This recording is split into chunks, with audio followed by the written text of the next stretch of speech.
I can divide integers. Division means you are splitting things up into equal groups.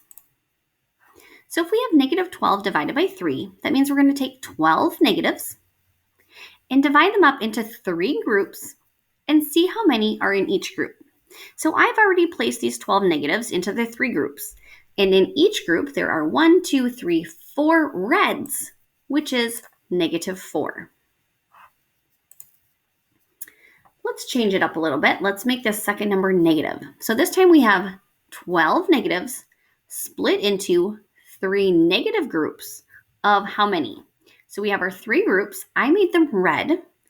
And then if we divvy these up, we'd have 4 negatives in each group. We're not allowed to have a negative group. And a negative also can mean the opposite of. So in this group, we're going to take the opposite of everything. And so all of those reds become yellow, which are positive. So our final answer is positive 4. So negative 12 divided by negative 3 is positive 4.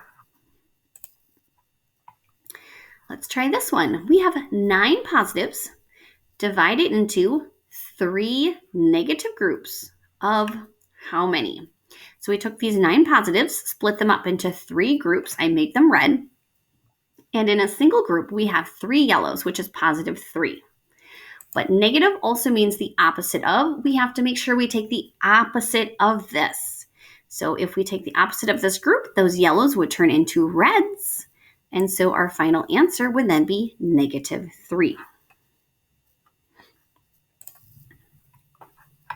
All right, so for this one, I'm actually going to do the clicking and dragging. So we have 15 positives divided into 5 negative groups. So I have 5 groups. I made them all red. And I'm going to just click and drag these one at a time to make the groups even.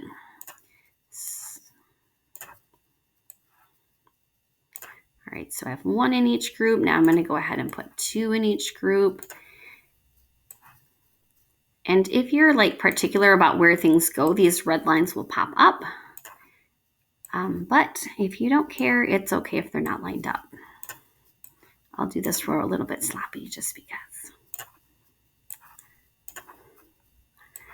All right, so I've divvied them up equally. So in a single group, I have 3 positives. So in a single group, I have 3 positives, but I have to take the opposite. I'm not allowed to have a negative group. Okay, so when I take the opposite of this, I would turn those yellow ones into red, which would then make my answer negative 3. I'm also allowed to just look at this number 2 and just take the opposite of that. So my final answer is negative 3. All right, your turn to give it a try.